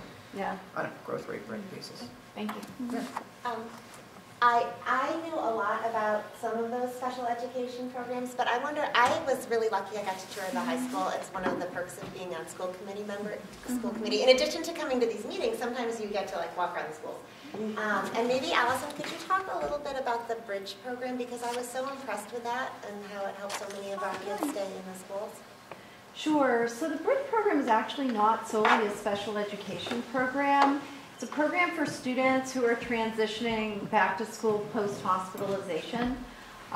Previously, when we had students returning from hospitalization, we had accommodations we made for them, but we didn't have specific programming to meet their needs. In a number of cases, students ended up needing an out-of-district placement because of that. So what we do is we have a counselor and a teacher that work with the students to help them reintegrate into the building. Students may work in a smaller setting for a period of time and gradually reintegrate into their classes. They're helped with makeup work. They receive therapeutic support. There's contact with their outside therapist, with their parents, so that they have a smooth transition back into the high school and can feel comfortable reintegrating when they're ready. High school it's high pressure for kids who are thinking about colleges and everything's, and that's a very competitive process, and students in our district have high aspirations. So we really want them to come in and be able to get to a better place emotionally and manage their stress. And so we really help them with all of those things. And it's been very successful this year. We have several students who are accessing the program now. We share some of the resources for Bridge with the Transitions program, which is a program for students who require additional support to prepare for after high school. There are students mostly who have social emotional disabilities. Occasionally we have students who have high functioning autism who are accessing that program as well. One of the things that you've told us is that some of the students who are not able to stay in district have medical needs that can't be addressed in our district. And one of the things that came up in the meeting about regional school districts at Triton was someone asked, why is that absorbed in the school budget and by taxpayers instead of by, for example, Medicaid? So that's another political, lever to keep an eye on in the future that could affect our budget. Just one thing I want to say about these programs. They save money, but they're also really good for kids. And kids are able to stay in the district, go to school with their siblings and their neighbors, and they're excellent programs. And we've been really lucky this year to see these kids come in and do some presentations, and it's been overwhelming. So it's really good programming. Thank you. You're welcome. I'll just add to that we have very high quality programs that are superior to many out-of-district programs. And in addition, where we are a little removed here on Cape Ann, when students go out of district, once in a while the program's close by, depending on needs, but many of the programs are quite a commute. And so that also places an additional hardship on a student and stress and makes it more difficult for them to access activities in the community. So that's just another piece that makes the in-district programming so valuable for kids. Yep. I just wanted to speak to the first part of your question about the timing and the debt. That's something that we're keeping a very close eye on because that frees up some capacity, in As our we incur per for the new 1,000 household rate, right? So we're doing, basically the biggest lever that we can pull is timing because of that. However, there's a couple inputs to that. One is some of these things we don't have control over when they have to happen. Like, if the sewer pipes start breaking, we need to fix them. And so we're kind of phasing things as much as we can, but we're also acknowledging that, we can't push things off too long or else we'll be very reactive. Secondly, as you start pushing things along, then you start having a cost for doing nothing. And it's hard to kind of remember that, but we're already seeing that in our public safety building, for example. We had to put money into fixing a floor that was collapsing, and it's just fiscally irresponsible to put those investments in buildings that are 10 years past end of life. So we're trying to also balance that while also trying to think about phasing so that it's less of a significant burden in any one year. But that's a really good question around the debt following up. Anybody else? Hi. Hi, I'm Nick Barreas, Manchester. Apologize if this question's already been answered. I got a call real quick. I'm here because there's a lot of misinformation going around. Like, you go to kids' basketball games and everyone is telling you a fact about what's happening with the budget, and everyone's telling you what's a certainty and what's going to happen. And I just was, most of you folks, it's a lot more clear. But a lot of the things that are going around right now that I'm hearing, and people are asking, I'm in education also, I think they asked me to become an authority for some reason, is that foreign languages in middle school are, without question, being cut 100%. And there will be no foreign languages for the elementary and middle schools next year, and that is certain. And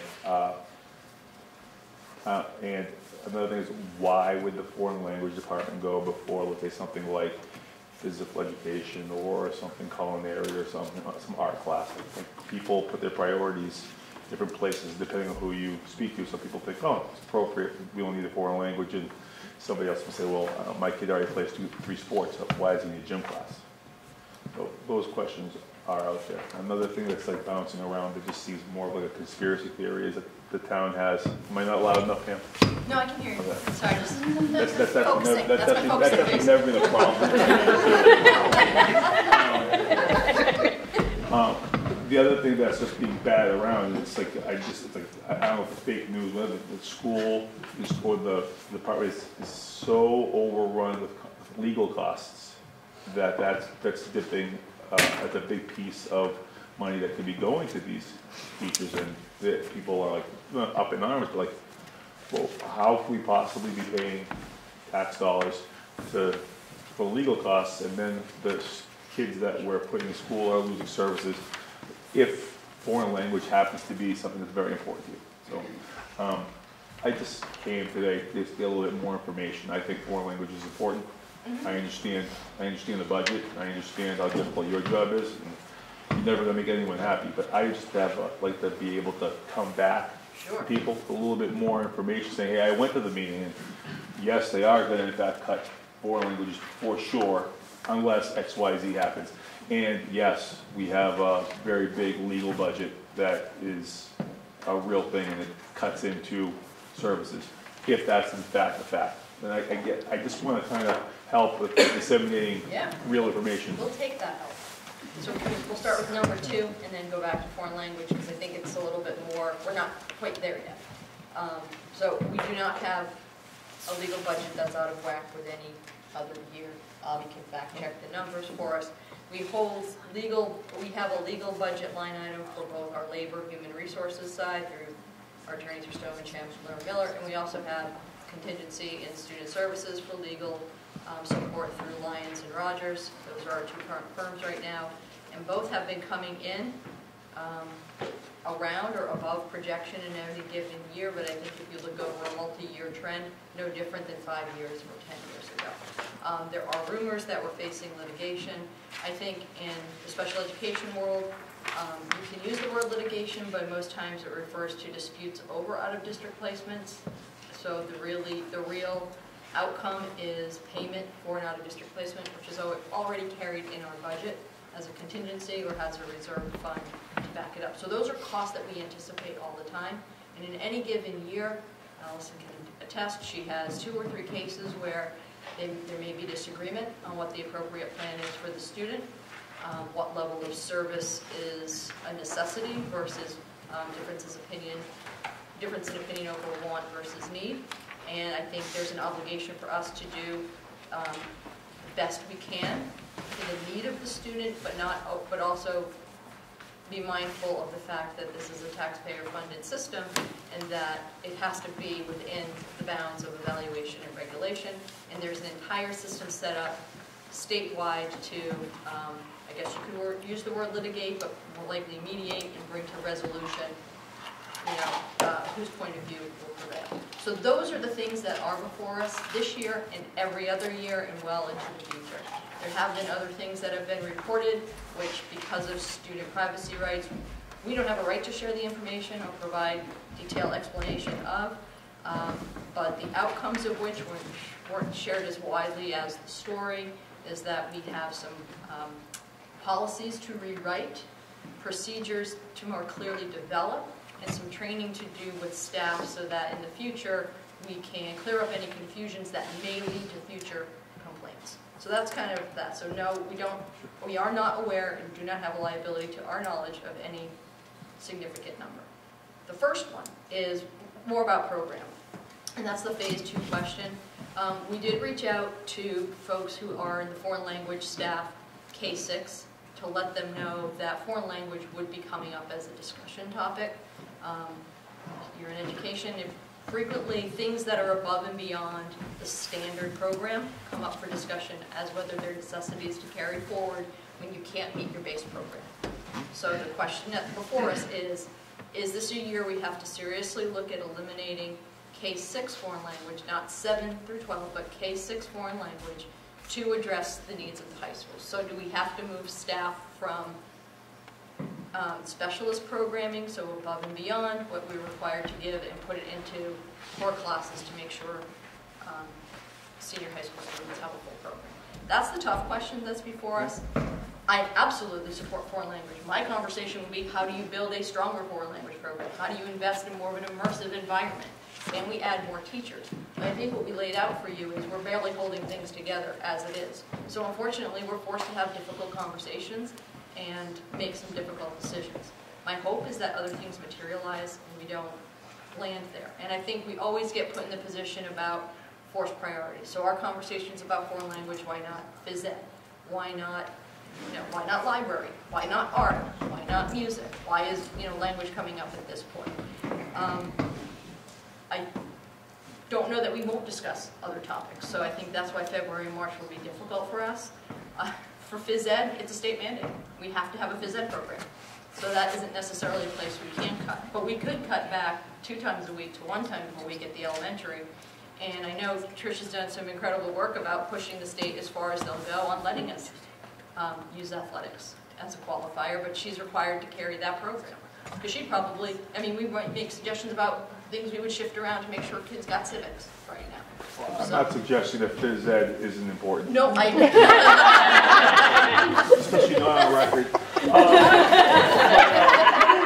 Just so I could, right now, the foreign language K through 6 is actually is in the early stages of being considered being cut in the event that we do have a budget shortfall. Yes. That's all. That's it. Thank you very much. 7-8 intact. So facts are important. If you look at our budget, there's 2 different legal lines. Because I just want to make sure we got the numbers out there because there's a lot of misinformation about this. Legal services last year is 62.1 thousand, and now is 65 for this, budgeted 65 for this year. What you pay attorneys? Pardon? What you pay attorneys? Yeah. Yes. So on a And this year we're in a $25 million negotiating. budget? We're in a negotiating year this year. Okay, so we may have need of some extra help. For special ed services, our legal fees are $22,000 for last year and $25,000 for this year. So that to me is not outrageous. It is not anything that we're concerned about. So let's make sure that we're dealing with facts. And if you have questions about this kind of stuff and you hear things like this, please ask us, because it's important that people have the right information. Because there are some people that have an agenda, perhaps. And I'll just say that. Okay? And just as a quick point of data, so the town of Manchester, the municipal side, budget's about $110,000 for legal. We spend maybe $90,000 in general on legal. School's operating budget is about half, a little under half of what the town of Manchester's is, as far as the town's actual apportionment is. So that's just another data point. The total legal costs are in keeping with what we have for the town as well, so pretty reasonable. Lisa? Lisa? I think with legal costs, it's also important to clarify what municipalities use lawyers for. When people say legal costs, everyone thinks suits, litigation, this, that, and the other thing. We rely on lawyers very heavily to guide us through Massachusetts municipal law and to do employment negotiations too. So a lot of times it's advice, it's counseling, it's guidance, it's not reacting to suits.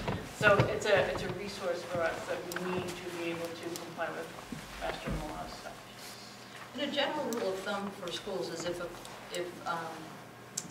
parent is going to bring their attorney or advocate to a meeting, that we feel that the principal should have representation, the director should have representation. So it's usually an offset. I'm not questioning those. No, I'm not questioning the use.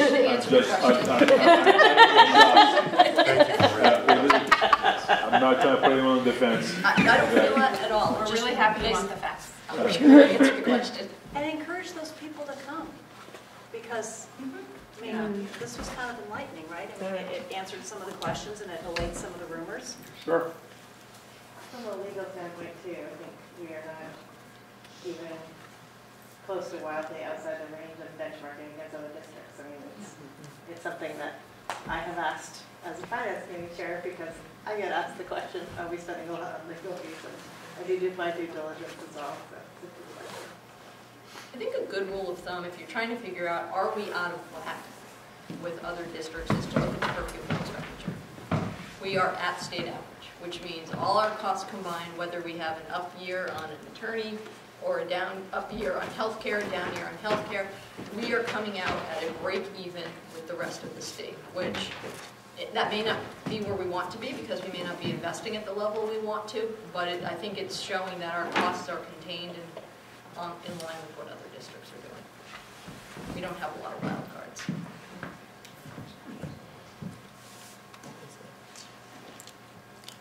Come on. No? Well, can I fill some dead space? Sure. Because we have a great contingent of teachers here too. Great. Yes, go. And they're never here when we are raving about the work that they do. And I know they're concerned, and I'm glad that they came tonight, and hopefully, I'm very hopeful that we'll be able to resolve it and keep our program as intact as possible. But we have been talking a lot about the music program lately, so I want to give a couple of the music teachers a shout out, just that we've made a lot of changes over the past few years, and that program has really been strengthening. And I know there was a lot of positive talk after the middle school concert and the elementary concert just about how great it's been. So just acknowledging all the great work that's going on. Thank you. Yeah.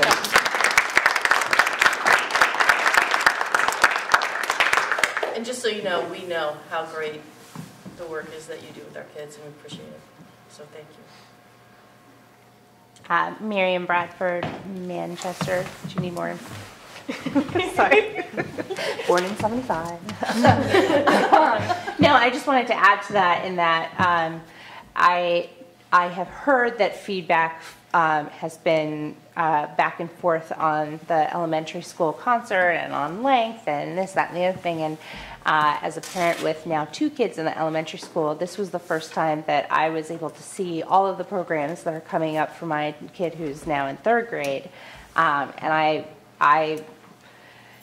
I'm a little bit biased. I am a musician, but I just, the programming that the school has is something, it's a reason why I am here as a member of the community of Manchester. I mean, we moved here because I read about the SAIL program, and I knew that this was, I read and I checked off every last little box for my son, and he's had the best year of his life in school this year, and it's because of the help that Manchester has given. So I don't know, I just wanted to put it out there on the public record that, you know, these things are appreciated and necessary and important. Thank you. Thank you. Yeah, speaking as a parent, as a finance person, so my daughter entered kindergarten here this year, and you know, we have the means to send her to private school if we wanted to, and we have several colleagues and friends that are the same, that live in this community, and we've all chosen to send our kids to Essex Elementary. I think that, like, you know, there was no reason not to. It's such a great school, and that has a lot of value to us. I mean, it has a very specific annual monetary value. And more so, just to like have our children participating in school, in their community, and getting a quality education. That is a huge value, and I appreciate that. And when my daughter came home singing the Nutcracker, singing the music, like, it's incredible for you guys to hear. So thank you. I hope you guys heard that. Okay. Nothing else? Okay, is there anything else we can drone on about? Can I ask if anybody was looking for the elementary school project update? Oh, do folks want to know what's going on with the school building project? Because we're having a meeting. Let's go there tomorrow. Tomorrow night, yes, yeah, I know. That's it. Tomorrow morning and at lunch. So tomorrow morning at 9? Half day. They're going to be there out. I have a training. Thanks, everybody. So, I'll take notes. okay, so any school committee comments? Community. Yeah, I'm working. School committee comments? Anything else? I didn't write that down. No, it was just something I decided said. Oh, hey, we're public teacher. Right. So that we're well. No, I know.